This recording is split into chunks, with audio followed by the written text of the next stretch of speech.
Hello.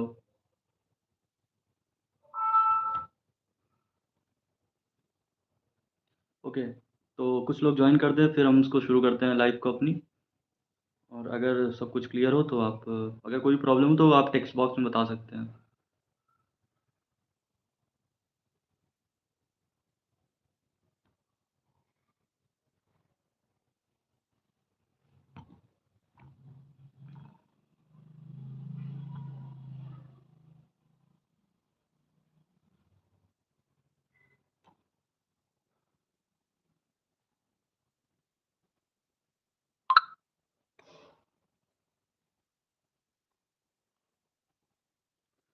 Yes, John Lord. Chemistry भी है कल, तो केमिस्ट्री में क्या करना है आपको? केमिस्ट्री का भी पेपर है? तो ओके, मतलब बैक का पेपर है। तो यहाँ पे तुम देखो ऐसा कर सकते हो कि अभी फ़िलहाल डिस्क्रीट को जो सब्जेक्ट है, डिस्क्रीट पे देखो, अगर तुम्हें कॉन्सेप्ट्स आते हैं, तो तुम्हें थोड़ा-सा रिवीज़न करने की ज़रूरत है, उसके बाद तुम अपना अपने आप केमिस्ट्री पे कर सकते हो। तो मेन तुम्हें केमिस्ट्री फ़ोकस करना पड़ेगा क्योंकि केमिस्ट्री में तुम्हें काफ़ी चीज़ें करनी पड़ेंगी, है ना? और केमिस्ट्री में मैंने अपने चैनल पे ही वीडियो डाल रखी है इम्पोर्टेंट टॉपिक्स पे। तो उन इम्पोर्टेंट टॉपिक्स को कर लो क्योंकि केमिस्ट्री क्वेश्चन ज़्यादातर रिपीट होते हैं। कभी-कभी ऐसा होता है, तो ऐसा होता है, ठीक है? अगर कोई प्रॉब्लम है तो आप उसमें हम लोग के टेलीग्राम पे डिस्कशन में जॉइन कर सकते हैं, मैं आपको वहाँ पे बता दूँगा केमिस्ट्री के लिए। अभी यहाँ पे हम डीएसटीएल का बताते हैं। तो देखो, डीएसटीएल का पेपर कल है हम लोग का और 2 बजे से पेपर है। सबकी तैयारी मोस्टली अभी शुरू होनी है। मैं ये नहीं कहूँगा हो गई होगी, अभी तो सबकी शुरू होनी है तैयारी। तो उसके लिए आपको क्या करना है, मैंने आपको इसके पहले एक वीडियो डाला था कि आपके इम्पोर्टेंट टॉपिक्स कौन से हैं। मैंने आपसे कहा था इम्पोर्टेंट क्वेश्चन्स बताऊँगा, लेकिन प्रॉब्लम इज़ दैट कि डिस्क्रीट में सारे ज़्यादातर इम्पोर्टेंट टॉपिक्स होते हैं, लेकिन क्वेश्चन्स नहीं होते हैं। अब इम्पोर्टेंट टॉपिक्स कौन-कौन से होते हैं, मैं अगर आप कहेंगे तो एक बार उसको रिपीट करा देता हूँ। तो आपको इम्पोर्टेंट टॉपिक्स पे यहाँ पे पता चल जाएँगे, तो आप उसी हिसाब से पढ़ेंगे, तो आप बढ़िया आराम से नंबर आ जाएँगे, आप पास हो जाएँगे। तो अगर आपको कोई दिक्कत ना हो तो बताइए, मैं आपको बताऊँ। Revision of all unit in DSTL, देखो सबसे बेस्ट तरीका ये है कि आप लास्ट फ्यू ईयर्स के पेपर सॉल्यूशन लगाना शुरू करिए। और हमने इसमें क्या है, अभी इसको डिस्क्रिप्शन में लिंक भी दे रखी है, आप उससे सॉल्यूशन डाउनलोड भी कर सकते हैं। तो आप उससे क्रॉस चेक कर सकते हैं, क्योंकि देखिए, अब आपको क्या है कि आपको डिस्क्रीट में काफ़ी चीज़ें पता हो गई होंगी, लेकिन मेन इश्यू कहाँ पे आता है कि जब आपको उसको क्वेश्चंस में सॉल्व करने आते हैं। क्योंकि डिस्क्रीट इकलौता ऐसा सब्जेक्ट है जो कि आपको लगता है कि वो ईज़ी है, लेकिन जब आप उसको लिखने जाते हैं ना, तो आपको लगता है इसको लिखूँ कैसे? तो उसको लिख के प्रैक्टिस करना बहुत ज़रूरी है। उसके लिए आपको सॉल्यूशंस उसके आने चाहिए प्रीवियस ईयर के, क्योंकि उसी टाइप के आपके सॉल्यूशंस, उसी टाइप के क्वेश्चन्स आपके इस बार भी आने हैं। तो आपको क्या करना है, सबसे पहले आपके जो प्रीवियस ईयर के सॉल्यूशंस आए हैं, मतलब क्वेश्चन्स पेपर आए हैं, उनको लगाना है। 1 साल में 1 ही पेपर होता है, आपको 2 पेपर करने हैं। तो अगर आपने कुछ नहीं पढ़ा है, तो टॉपिक्स आप बता दें, तो गिने-चुने क्वेश्चन्स हम कर लेंगे। तो देखो, अगर हम टॉपिक्स की बात करते हैं, तो सबसे पहले तुमको यूनिट 1 पे आते हैं हम थोड़ा-सा। और यूनिट 1 पे बताएँगे आपको टॉपिक्स, तो सबसे पहले आपका लैटिसेस पे कई सारे क्वेश्चन्स आते हैं। आपसे कह दिया जाएगा D42 लैटिस बनाओ। अब आपको पता है D42 लैटिस कैसे, आपको थोड़ा-सा क्यूबिकल शेप बनता है। अब वो कैसे, तो ये आपका 2 साल पिछले बार में आ चुका है और इसके पहले भी आपका आ चुका है। तो इससे मैंने आइडिया लगाया कि हाँ, ये आपका आएगा। तो आपका लैटिस के क्वेश्चन आते हैं, इसमें आपको प्रूव करना रहता है कि आपको ये लैटिस है। तो आपको बता देगा शो दैट डिवाइज़र ऑफ 42, तो ये आपका आएगा। डीएसएल में 4 यूनिट आती हैं, केमिस्ट्री में 3-5 यूनिट्स। तो केमिस्ट्री का भी हम आपको बाद में डिस्कशन बता सकते हैं, लेकिन यहाँ पे हम लोग डिस्क्रीट पे बात करते हैं। तो इसमें हम लोग का यही है कि सबसे पहले आपको इसमें यूनिट 1 में आपको लैटिसेस करना है। लैटिसेस करने के बाद आपने उसमें जीएलबी और एलयूबी निकालना आना है। जीएलबी क्या होता है? ग्रेटेस्ट लोअर बाउंड, और आपका एलयूबी क्या होता है? Lowest upper bound. ये कैसे निकालना होता है? ये आपका बहुत ही ईज़ी होता है, आप कोई भी वीडियो देख सकते हैं। अगर आप कहेंगे इस पे कमेंट, आपको देखिए जो भी टॉपिक चाहिए हो, मैं आपको शॉर्ट वीडियो प्रोवाइड कर दूँगा, इसी वीडियो के आप उसमें नीचे पे कमेंट कर दीजिएगा। तो मैं आपको ईज़िली सॉल्यूशन प्रोवाइड करा दूँगा उस चीज़ का। और दूसरा, मैं सच बता रहा हूँ आपको, मैंने जो उसमें हैंड रिटन सॉल्यूशंस प्रोवाइड करे हैं आपको 2 साल के पिछले, आप उसकी लिंक से डाउनलोड कर सकते हैं, इसी में डिस्क्रिप्शन दिया गया है। उससे आपको काफ़ी ज़्यादा हेल्प होने वाली है। और उससे क्या होगा कि आपको पता चल जाएगा कि आपको कैसे कल वहाँ पे लिखना है। क्योंकि देखो भाई, एकेटीयू का मेन रीज़न ये है कि आपके नंबर तभी मिलेंगे जब आप सही से लिखेंगे। आपने बहुत अच्छा आता है आपको, लेकिन आपने अगर सही से नहीं लिखा तो आपके अच्छे नंबर नहीं आएँगे। तो अगर आपको अच्छे नंबर लाने हैं तो आपको लिख के प्रैक्टिस करना बहुत ज़रूरी है ना? तो ये कुछ इंपॉर्टेंट गाइडलाइंस की टिप्स थी। और मैं आपको एक और फैक्ट बताता हूँ, काफ़ी लोग ऐसे कहते हैं कि काफ़ी ज़्यादा लिखो तो अच्छे नंबर मिलेंगे। ये फैक्टर बहुत ही ज़्यादा सही है कि ज़्यादा लिखने में नंबर अच्छे मिलते हैं। लेकिन एक चीज़ और इम्पोर्टेंट है कि ज़्यादा के साथ-साथ आपको ज़्यादा के साथ-साथ आपको जो इम्पोर्टेंट है वो भी करना होता है ना? जो आपने उसकी क्वांटिटी प्लस क्वालिटी दोनों को मेंटेन करना होता है। तो ये चीज़ आपको इम्पोर्टेंट रखनी है कि वहाँ पे आपको अगर एक सॉल्यूशन आता है, तो उसको आप थोड़ा-सा इलॉन्गेट करके लिखिए और फाइनल आंसर तो आप बिल्कुल एकदम सही लिखिए। क्योंकि अगर आपने फाइनल आंसर सही लिखा, तो आपका कई बार ऐसा होता है कि आपको 7 में 7 मार्क्स मिल जाएँगे आपकी लेंथ देख के। तो ये मैं आपको कुछ हैक्स बता सकता हूँ, जैसे आपने कहा पास करवाने के लिए बता दूँ, तो पास करने के लिए मैं यही बता सकता हूँ आपको कि फिलहाल आप पास होने के लिए ये कर सकते हैं। तो ये आपको काफ़ी ज़्यादा हेल्पफुल रहेगा। अ, तो ये हो गया। अब आते हैं हम लोग यहाँ पे कि आपको कैसे वहाँ पे रिप्रेज़ेंटेशन करना है। तो आपको जैसे मान लीजिए कोई भी क्वेश्चन है तो उसको थोड़ा-सा थ्योरी लिखनी है, देन उसका न्यूमेरिकल सॉल्व करना है। जैसे आपसे पूछा ना भी गया हो, आपसे कहा गया show that this is lattice. आप क्या करेंगे, पहले उसमें लैटिस की डेफिनिशन लिखेंगे। लिखेंगे कि भैया देखो लैटिस क्या होती है, जो आपका जिसमें हर पेयर के लिए आपकी जीएलबी और एलयूबी होता है। तो आपको ये दोनों चीज़ें लिखनी है उसमें। देन उसके बाद आपको जो दिया गया है कि आपको इसको शो करना है लैटिस, आप उसको शो करेंगे। तो थ्योरी प्लस आपका जो क्वेश्चन दिया गया है उसको भी लिखना है। तो आपको थोड़ा-सा आपको एक्स्ट्रा उसमें लिखना पड़ेगा। ये हम लोग की इम्पोर्टेंट गाइडलाइंस हो गई। दूसरी बात, आपको अपना समय का मैनेजमेंट करना बहुत ज़रूरी है, क्योंकि आप देखेंगे जैसे ही आप पेपर जाएँगे, आपसे काफ़ी सारे दस्तखत करा लिए जाएँगे, आपके ऑटोग्राफ लिए जाएँगे, आपकी फ़ोटो भी खींची जाएगी। इन सब में क्या होता है, काफ़ी टाइम आपका वेस्ट होता है। तो इसलिए आपको थोड़ा-सा टाइम मैनेजमेंट पहले से ही करके चलना होता है। एज़ अ एकेटी स्टूडेंट मैं बता रहा हूँ, उसमें काफ़ी आपको प्रॉब्लम होती है। तो इसके बाद देखिए, टी-स्क्रीट का जो पेपर होता है, डीएसटीएल में वो पेपर काफ़ी शॉर्ट होता है। टू बी ऑनेस्ट, अगर आपको आता है पेपर तो आप 1 घंटे में कर सकते हैं। तो यही चीज़ है कि आपको इतना ज़्यादा समय का इश्यू नहीं होगा, बट आपको अपने कॉन्सेप्ट्स क्लियर रखने हैं। बहुत ज़्यादा चीज़ों पे अभी मत रश करिए, मैं आपको कुछ टॉपिक्स बताने वाला हूँ अभी, आप इस वीडियो में बने रहिए। जो आप कर लेंगे तो आपको समझ लीजिए बढ़िया से पूरा अच्छे से पास तो हो ही जाएँगे एटलीस्ट। और मैं आपको फिर बता रहा हूँ कि आप सबसे ज़्यादा इम्पोर्टेंट तो आपका यही प्रीवियस ईयर सॉल्यूशंस लगा लें, और प्रीवियस ईयर सॉल्यूशंस के आपको मैंने लिंक दे दिए डिस्क्रिप्शन में। और अब मैं शुरू करते हैं यहाँ पे इम्पोर्टेंट टॉपिक्स। तो आप लोग एक नोट कर सकते हैं, बाकी मैं आपको इसमें एंड में एक फ़ोटो भी आपके टेलीग्राम पे अपलोड कर दूँगा, जो आपके इम्पोर्टेंट टॉपिक्स हैं। सबसे पहले यूनिट 1 पे आते हैं। तो यूनिट 1 का जो है आपका लैटिस, लैटिस आपका फॉर्मेशन आना चाहिए, आपको कैसे बनाते हैं, किस तरीके से उसमें जो लोएस्ट एलिमेंट होता है, उसमें हाईएस्ट एलिमेंट होता है, इस तरीके से आपको बनाना चाहिए। एलयूबी, जीएलबी, है ना? उसका जो हर लैटिस में जितने भी पेयर्स हैं, उनका एलयूबी निकालना आना चाहिए। एलयूबी मतलब अपर वाला, अपर बाउंड, और जीएलबी मतलब लोअर बाउंड। तो आपको ये 2 चीज़ें लैटिस में करनी है, ठीक है? अब आते हैं टाइप्स ऑफ रिलेशन में, आपसे कई बार पूछा गया है इक्विवेलेंस रिलेशन। अब इक्विवेलेंस रिलेशन क्या होता है, जो आपके 3 टाइप के रिलेशन होते हैं, जैसे कि आपका सिमेट्रिक हो गया, रिफ्लेक्सिव हो गया और ट्रांसिटिव हो गया। तो आपको ये दोनों चीज़ें करनी है उसमें। तो ये चीज़ हो गई आपकी। तो आपने 2 टॉपिक्स कर लिए, लैटिस कर लिया इसमें, और टाइप्स ऑफ रिलेशन में इक्विवेलेंस रिलेशन कर लिया कि इक्विवेलेंस रिलेशन कैसे प्रूव करना है आपको। बहुत ईज़ी होता है, आपका सिमिलर टाइप के क्वेश्चन्स होते हैं, बस आपको एक स्टेप बाय स्टेप चलना चाहिए आपको, वो हो जाएगा आपका। देन आते हैं हम लोग यहाँ पे पावर सेट। पावर सेट के 2-2 नंबर में क्वेश्चन्स हर बार आए हैं। आज तक जितना भी आप देखेंगे पेपर्स, उसमें हर बार पावर सेट के क्वेश्चन्स आए हुए हैं। आपको बता दिया है नल सेट का, और मान लीजिए उसका सेट में नल होगा। जैसे आपने एक तो फाइल लिखते हैं और उसके बाद क्या करते हैं, एक में आप सेट में फाइल लिखते हैं। इनके आपके नल सेट कई बार पूछे गए हैं। तो आप प्रीवियस ईयर में वो भी दिया गया है, वो भी करिए। तो पावर सेट बनाने को आता है, पावर सेट कितने होते हैं ये भी आपको याद होना चाहिए। 2 की पावर n होते हैं। जैसे कि आपके एलिमेंट मान लीजिए आपके सेट में 3 है, तो 2 की पावर 3 मतलब कितने 8 आपके उसमें पावर सेट में सेट बनेंगे। ये चीज़ हम लोग की हो गई, ठीक है। हम लोग के 3 टॉपिक्स हो गए, आपको फिर से रिवाइज़ कर देता हूँ। लैटिस, जिसमें आपको जीएलबी और एलयूबी करना है। दूसरा आपका टाइप्स ऑफ रिलेशन, जिसमें आपको आप यहाँ पे इक्विवेलेंस रिलेशन करना है। देन आपको यहाँ पे करना है पावर सेट। अब आता है एक और इम्पोर्टेंट टॉपिक जो कि आपका 7 मार्क्स में आता है, वो है closure of relation. Closure of relation में आपको मैंने अभी 2024-25 के पेपर में आपको सॉल्यूशन प्रोवाइड करा, उसमें देखिएगा। तो मैंने उसमें वो कराया है आपको वार्सल एल्गोरिथम। तो वार्सल एल्गोरिथम देखिए, आपको यहाँ पे एल्गोरिथम लिखने को नहीं आती, आपको बस क्या करना होता है, उसमें आपको मैट्रिसेस बना के उसको सॉल्व करना होता है, ट्रांजिटिव क्लोज़र निकालना होता है। तो ये बहुत ही इंपॉर्टेंट है क्वेश्चन। इसका भी सॉल्यूशन आपको प्रोवाइड है, मैंने इसका वीडियो में भी सेक्शन सी में पढ़ा हुआ है, आप देख सकते हैं। तो आपके 4 टॉपिक सिर्फ आपको करने हैं यूनिट 1 से, कौन से? लैटिसेस, टाइप्स ऑफ रिलेशन में equivalence relation, then power set, then closure of relation. ठीक है, हम लोग का यूनिट 1 का खत्म हो गया। आप इसको नोट कर लीजिए, मैं इसको आपको फोटो भी दे दूँगा। अब आते हैं यूनिट 2 पे। देखो यूनिट 2 और यूनिट 3 जो है वो थोड़ी छोटी-छोटी हैं और ईज़ी हैं। इनको कैसे करना है आप, अगर आप बात करते हैं 2021 तक के लगा ले यस, आप 2021 तक के पीवाईक्यू लगा लीजिए, सफिशिएंट है। क्योंकि है क्या ना, कि कुछ टॉपिक्स ऐसे हैं जो कट चुके हैं, जैसे कि आपके उसमें कुछ रिकरेंस रिलेशन वाले टॉपिक्स हैं वो कट चुके हैं। तो आपको 2021 तक लगा लीजिए, उसके पहले का सिलेबस थोड़ा-सा डिफरेंट हो जाएगा। तो 21 तक में आपका हो जाएगा, और आपको 2023-24 और 24-25 के तो मैंने ही करा रखे हैं। आप वीडियो देखिए, उसके आप पीडीएफ भी डाउनलोड कर सकते हैं। अब आते हैं यूनिट 2 में। यूनिट 2 में सबसे ज़्यादा पूछे जाने वाला क्वेश्चन आपका के मैप होता है। अब के मैप आपको पता होगा कैसे, इसमें 4 वेरिएबल का आता है और 3 वेरिएबल का आता है। देखिए 3 वेरिएबल में जो होता है उसमें डोंट केयर की कंडीशन आती है। डोंट केयर की कंडीशन ज़्यादा कुछ नहीं होती है, बस उसमें क्या होता है, आपको वहाँ पे अगर आपको ग्रुप मैक्सिमम करना होता है, तो उसमें डोंट केयर यूज़ करना होता है। इसका भी क्वेश्चन मैंने करा रखा है अपने वीडियो में, तो आप देख सकते हैं।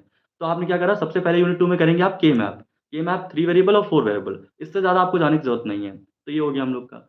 देन आते हैं इसमें आपको कंपोज़िशन ऑफ फंक्शन आना चाहिए। अब आप कहेंगे कंपोज़िशन ऑफ फंक्शन क्या होता है? तो मैं आपको बताता हूँ, कंपोज़िशन ऑफ फंक्शन के लिए आपको यहाँ पे एफओजी मतलब फॉग और जीओएफ, ये सब आपको आना चाहिए कि कैसे आप निकालते हैं। बहुत ईज़ी होते हैं, उसमें क्या होता है, जैसे आपको एफ ऑफ जी निकालना है, तो फंक्शन एफ में आप जो जीएक्स है ना, उसकी वैल्यू रख दीजिए। बस इतना सा करना होता है। इसका भी क्वेश्चन मैंने करा करा रखा है।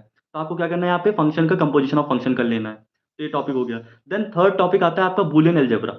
अब बूलियन अलजेब्रा में कुछ लॉज होते हैं, जैसे डिस्ट्रीब्यूटिव लॉ और सबसे ज़्यादा डिमॉर्गन्स लॉ। इसका प्रूफ ज़रूर करिएगा आप। इसका प्रूफ कई बार आता है और इसमें ट्रुथ टेबल दे सकते हैं। लॉज एंड थ्योरम्स, कुछ लॉज एंड थ्योरम्स होती हैं, यही आपकी जो इन्वोल्यूशन हो गई और ये होता है, ये देख सकते हैं। यूनिट 2 में मोस्टली जितना आज तक पूछा गया वो आपका के मैप पूछा गया है, तो आप 3 वेरिएबल 4 वेरिएबल के मैप ज़रूर करेंगे। देन उसके बाद कंपोजिशन ऑफ फंक्शन के क्वेश्चन हर बार पूछे गए हैं।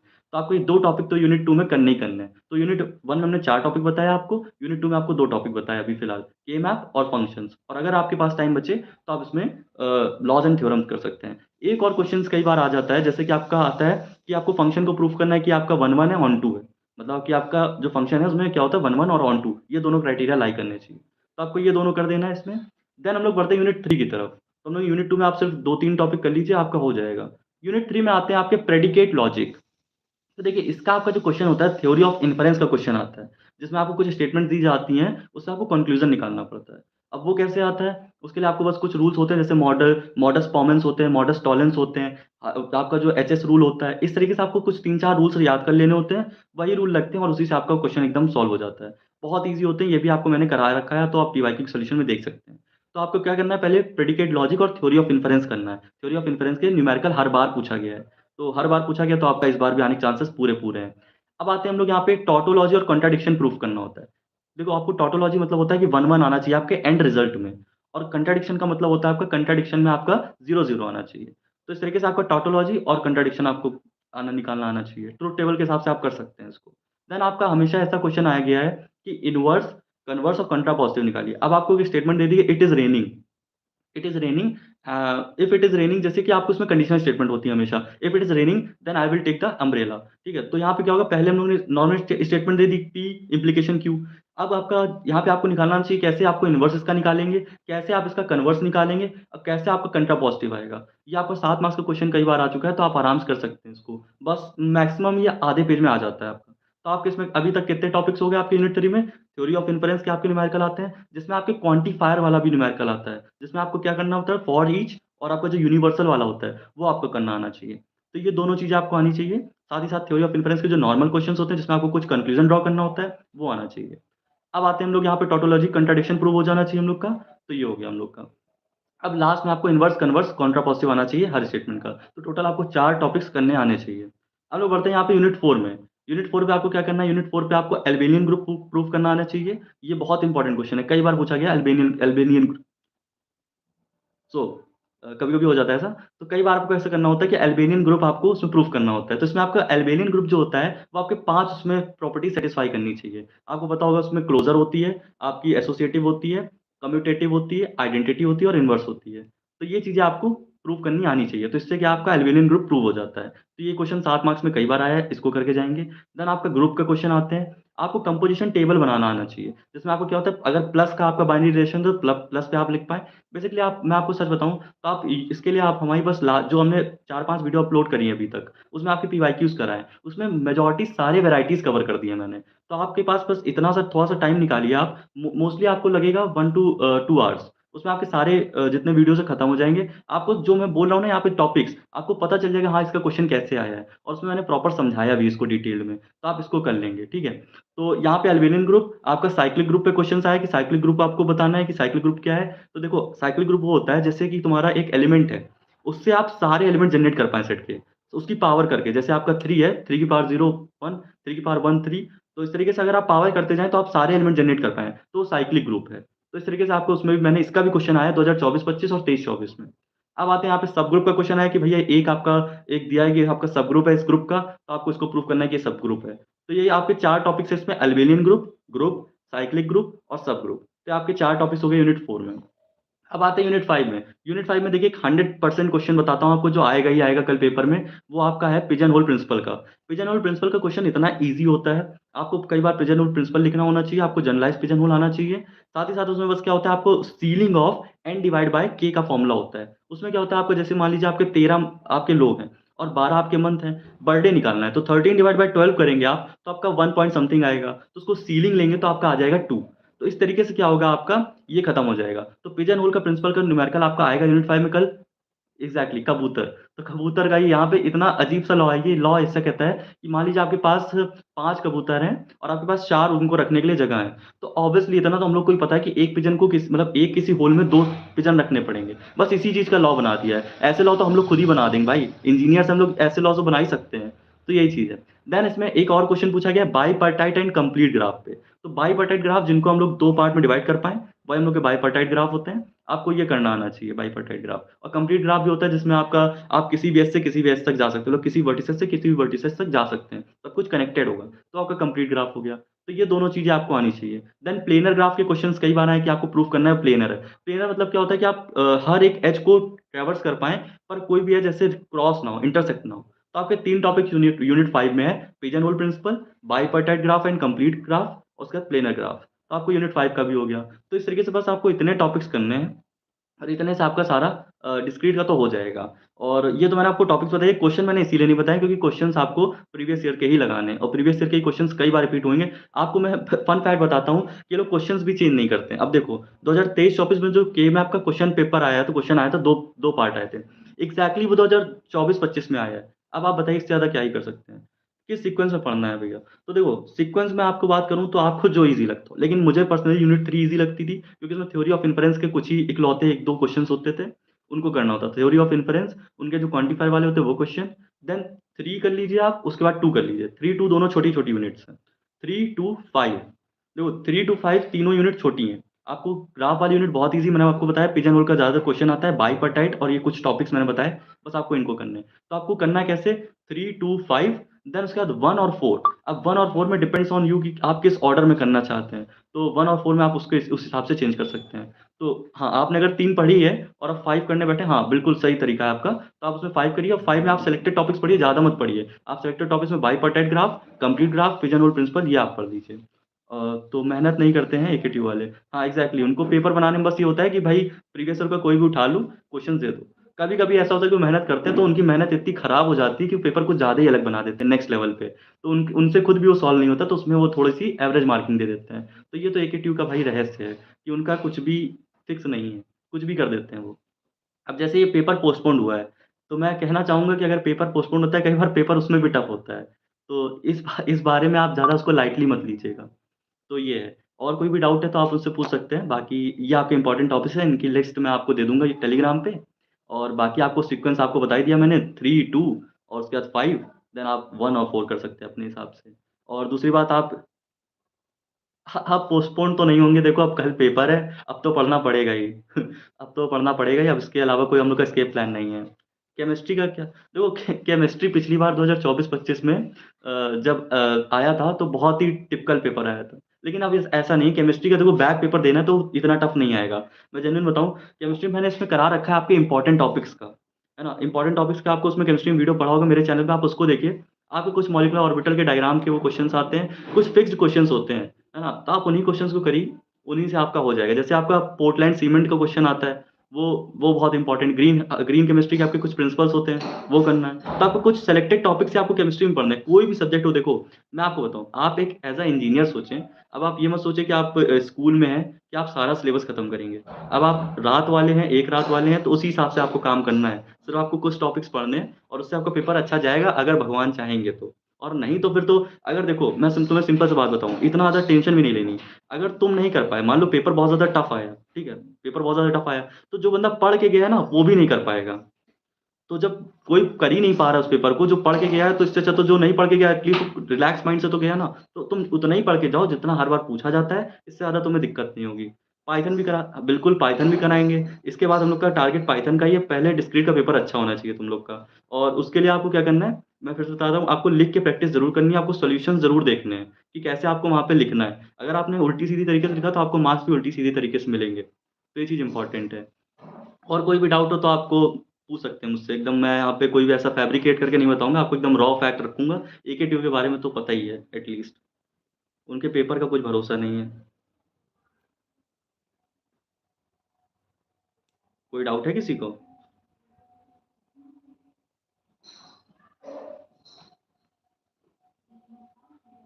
पोस्टपोन तो नहीं होंगे दोस्त।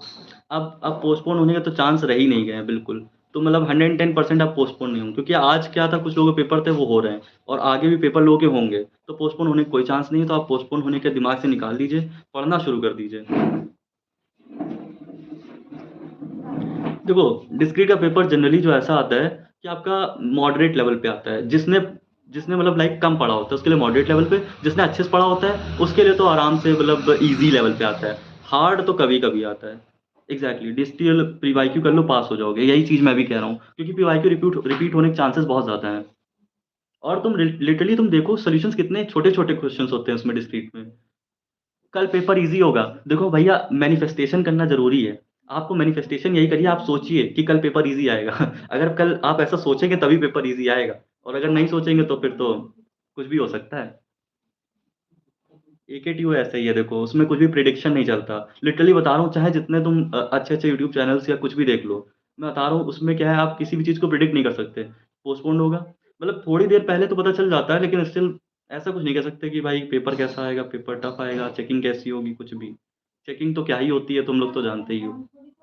डिस्क्रीट का ही पेपर होगा, बाकी 2026 में तो दुनिया खत्म है। सही कह रहे हो भाई, 2026 में तो दुनिया खत्म है, लेकिन फिर भी पाइथन करके ही खत्म करनी है दुनिया। उसके बाद पता चला पाइथन होने के बाद खत्म हुई, तो पाइथन का पेपर तो देना पड़ेगा ना। तो पाइथन की भी अच्छे से तैयारी करनी है। अब कोई डाउट है किसी को? इस बार भी तुम्हारा देखना, वंश जो तुम्हारा है ना, बढ़िया एकदम निकल जाएगा। इसमें बैक एक तो आनी ही नहीं है किसी की यहाँ पे। देखो, मैं बता रहा हूँ कल का पेपर इजी आना चाहिए, और इजी नहीं तो मॉडरेट लेवल पे आएगा। बस आप थोड़ा सा पढ़ लीजिएगा। मैं फिर से बता रहा हूँ, जितने इंपॉर्टेंट टॉपिक्स हैं वही करिए। उसके दो रीजन मैं आपको, देखो बहुत ज्यादा फैक्चुअल बात बता रहा हूँ यहाँ पे। अब देखिए, अगर आप देख रहे हैं कोई ऐसा बच्चा जो हर पूरे सेमेस्टर पढ़ा हुआ है, तो उसने भी कुछ सेलेक्टेड टॉपिक्स में ही काफी ज्यादा दिमाग लगाया है। अब उसको बाकी का अगर पेपर टफ आया तो वो भी नहीं कर पाएगा भाई। जो पूरे सेमेस्टर पढ़ा है वो भी नहीं कर पाएगा उस पेपर को, तो तुम इतना टेंशन क्यों ले रहे हो? तुम बस वही टॉपिक्स करो जो इंपॉर्टेंट है, जो आते हैं। अगर उससे आया तो ठीक, नहीं तो उससे नहीं आया तो तुम भी नहीं कर पाओगे, वो भी नहीं कर पाएगा। और जब ऐसा होता है कि कोई नहीं कर पाता, तो सिंपल सी बात है, उसमें एवरेज मार्किंग होती है हम लोग की। एग्जाम फॉर्म डेट 30 दिसंबर हो गई है, 12।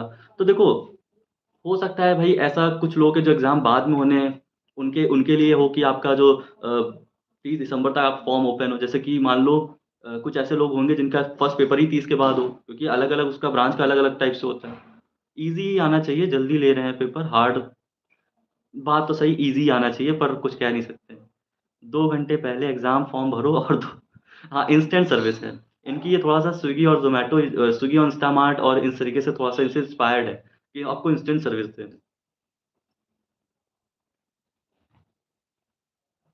डीएस और सीओए, देखो सीओए और डीएस मैं सब में आपको पढ़ाऊंगा। सारे आपको इसमें पीवाईक्यू आपको प्रोवाइड करने वाला हूँ, जिसमें आपका एटलीस्ट 2 साल के तो पीवाईक्यू आपको दूंगा ही।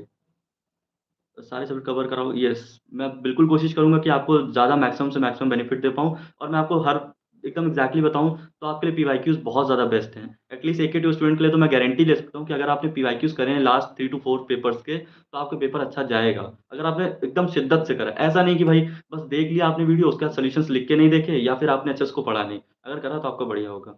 तो हम बाकी सारे सब्जेक्ट्स का भी आपको बनाने वाले हैं। बस आपको क्या है कि देखिए, मैंने यहाँ पे आपको कुछ इसमें पीडीएफ के लिंक दिए हुए थे डिस्क्रिप्शन में। दोनों 2023-24 और 24-25 के दोनों पेपर के हैंड रिटन सॉल्यूशंस मैंने खुद लिखवा के उसको अपने चैनल पे अपलोड करें। तो आप क्या है, उससे आप उसको डाउनलोड करेंगे तो उससे दो फायदे हैं। पहली बात तो ये है कि हम लोग को भी, जिसने लिखा है हम लोग के उसमें टीम मेंबर्स ने, उनको थोड़ा सा एक कंट्रीब्यूशन मिल जाएगा। साथ ही साथ दूसरी चीज़ ये भी है कि आपको भी काफ़ी ज़्यादा लास्ट मोमेंट पे हेल्पफुल रहेगा जब आप रिवाइज करेंगे उसको। क्योंकि देखो, लास्ट मोमेंट में आप मेरी वीडियो नहीं देख सकते ना, कि आप अगर आधे आधे घंटे वीडियो देख रहे हैं एकदम, तो उसमें कुछ नहीं समझ में आएगा। आप लास्ट टाइम क्या पीडीएफ से आप उसको स्क्रॉल करेंगे, और पीडीएफ से स्क्रॉल करेंगे तो आपको आराम से सारे रिवीजन हो जाएंगे। तो आपको उससे सारे पैट, क्योंकि देखिए लास्ट के 2 पेपर्स में ही आपके सारे पैटर्न कवर हैं, तो आप उसी से पूरा रिवाइज कर सकते हैं, पूरा सिलेबस। तो इसलिए आपको कह रहा हूँ कि आप वो जो इसमें डिस्क्रिप्शन में जो लिंक दी गई हैं दोनों, उससे आप पेपर जरूर परचेज कर लें, तो उससे आपको बहुत ज़्यादा फायदा मिलेगा। मतलब मेरा ऐसा कुछ खास नहीं आता, देखो उसके जो चार्जेस है ना बहुत नॉमिनल है, उससे मुझे कुछ भी फायदा नहीं हो रहा है। लेकिन स्टिल ये है कि तुम लोग को ही काफ़ी ज़्यादा फायदा होगा। और दूसरी मैं आपको एक बहुत, अगर कोई ये कहे कि भाई सर आप तो पैसे वगैरह के उसमें चार्ज करने लगे, तो देखो ऐसा नहीं है। एटलीस्ट ऐसा होता है ना, जब हम लोग भी कुछ पे करते हैं, जैसे मैं भी हूँ, कुछ पे करके अगर कुछ परचेज़ करके पढ़ता हूँ ना, तो थोड़ा-सा ज़्यादा इंटरेस्ट भी आता है। लगता है कि हाँ, मैं कुछ इसका वैल्यूएबल है। अगर कोई चीज़ फ्री में होती, तो फ्री में तो मेरे पास पचासों पीडीएफ पड़ी होती, उनसे कोई मतलब नहीं होता। तो ये चीज़ इम्पोर्टेंट है। इसलिए बस मेरा ये इंटेंशन तो मैं बता रहा हूँ कि मेरा किस इंटेंशन पे मैंने उसका प्राइस सेट करा, बहुत ही नॉमिनल रखा है उसको, कि हर कोई अफ़ोर्ड कर सकता है। कोई और डाउट है आप लोग को?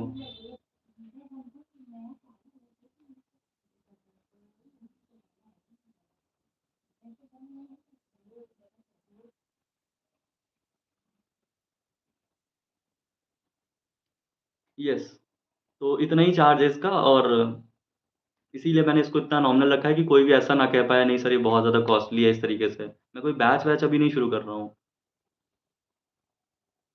मैं बिल्कुल दुआ कर रहा हूँ भाई, मैं खुद ही यही चाहता हूँ कि पेपर अच्छा जाए। पेपर अच्छा जाएगा तो हमारा भी फ़ायदा होगा। मैं तो यही चाहता हूँ सब लोग के बढ़िया नंबर आएँ भाई, 50 प्लस तो एटलीस्ट आ ही जाएँ 70 में सबके।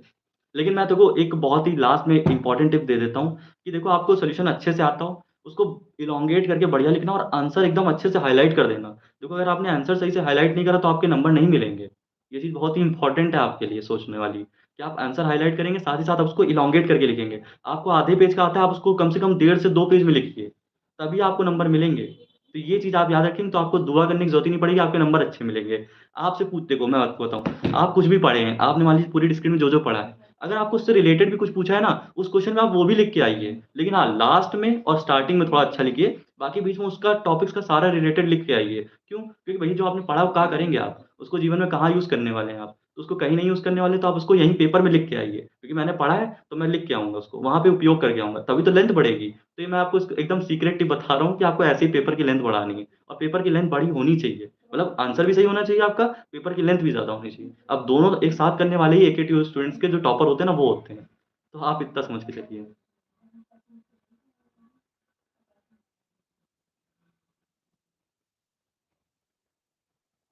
तो बस ठीक है, अब आपको कोई दिक्कत है, कोई डाउट है?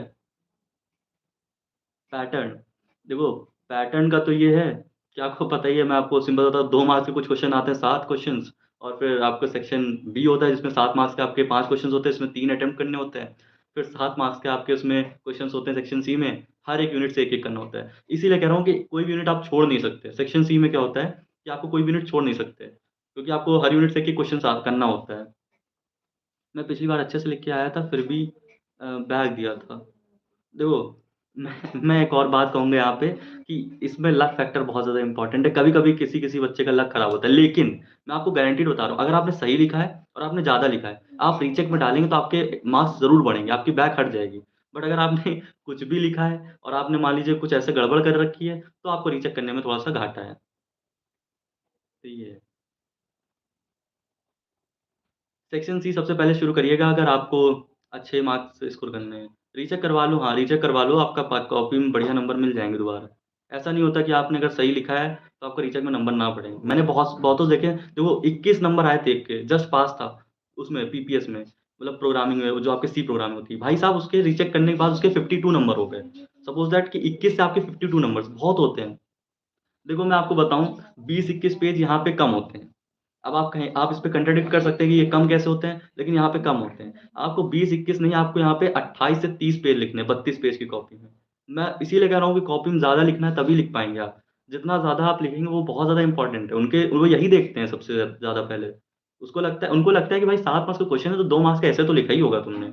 ये चीज़ होती है। मैथ को छोड़ के, मैथ में ऐसा नहीं होता, बाकी में तो सब में यही होता है। थ्योरी में तो आपको लिखना पड़ेगा। हमारी क्लास में ईवीएस में बैक ये तो मतलब वही है कि वो चाहते हैं कि कुछ बच्चों को एकदम डिप्रेस करते हैं। ईवीएस में बैक देने कोई मतलब होता है? भाई साहब हद है।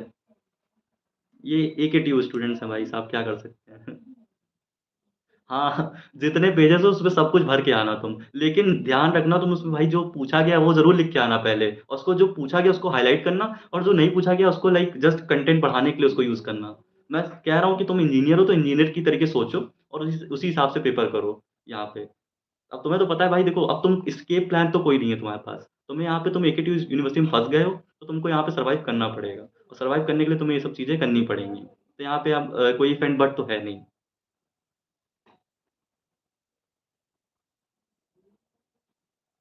देखो, right 22 page in engineering physics I got 55 marks. अब देखो इसने 22 पेजेज़ लिखे थे और इसको 55 मिले।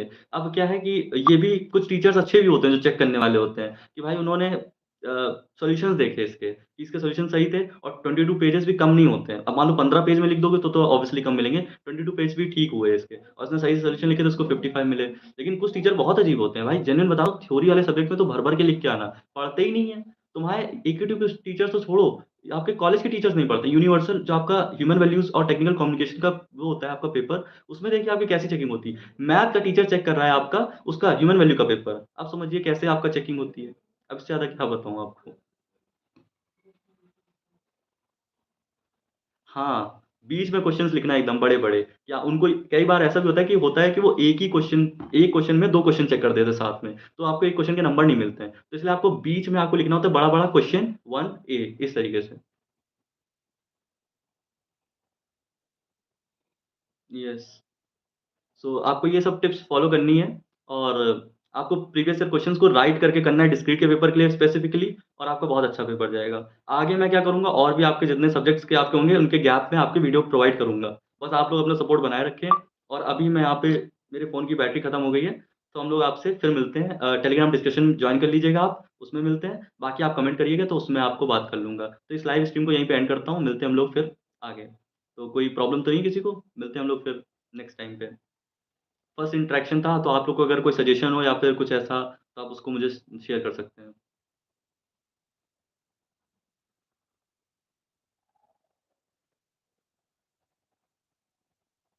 Bye, bye. बाय।